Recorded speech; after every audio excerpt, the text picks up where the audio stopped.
बिस्मिल्लाहिर्रहमानिर्रहीम। सब तो पहला अंजमन ताजरान और साढ़े ताजर अताद ग्रुप की तरफों तो चौधरी नवीद विधायक साहब की तरफों आने वाले सारे मेहमाना नसीब दिल की अथा गराइयां नाल खुश आमदीद आखने और उस तो बाद सारे ताजरान ये दावत देना चाहना कि तुसी आप फैसला करना है कि तुसी वोट किन देना है। तो असी तुहानू दावत देने कि अपने अवामी लीडर जिहड़ा कि तुहाडा तर्जमान है, अवाम का तर्जमान है, किसी वो कब्जा ग्रुप का तर्जमान नहीं।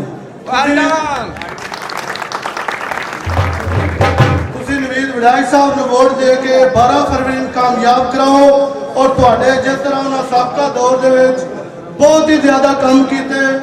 असी 2 दिन तो वेह रहे हैं बाजार विच, काफ़ी ताजरान मिले और कई ने दसिया कि नवीद साहब रेस्क्यू 111 की तरह काम करके हर मौके पर पहुँचते हैं और कई ने दसिया कि मेरा यह काम नवीद साहब ने किया, मेरा यह काम नवीद साहब ने किया। तो सारे जोड़ा वो नवीद साहब को वोट दे के कामयाब करो थोड़े लीडर ने। और तुस आप फर्क करना है कि मुगवाल विच ताजर केड़े ने और जिन्ने जो हिसाब के नाल बंदे खड़े ने ये सारे ताजर ने और तजारत करते हैं।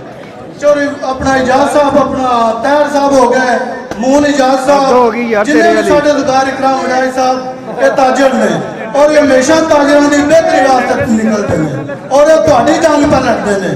इन्होंने कोई अपना मुफाद नहीं है इस गल विच। और मैं एक खुशखबरी भी सुनादा इन्हां दी वसादत इंशाअल्लाह मुगवाल दे अंदर बहुत जल्द और एक बहुत बड़ा प्रोजेक्ट मैं इंशाअल्लाह लॉन्च करांगा और माला मुगवाल इंशाअल्लाह बनाया जाएगा।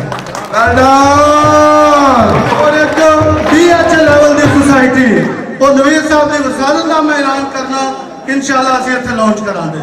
तो सारे नवीद विधायक साहब को कामयाब करो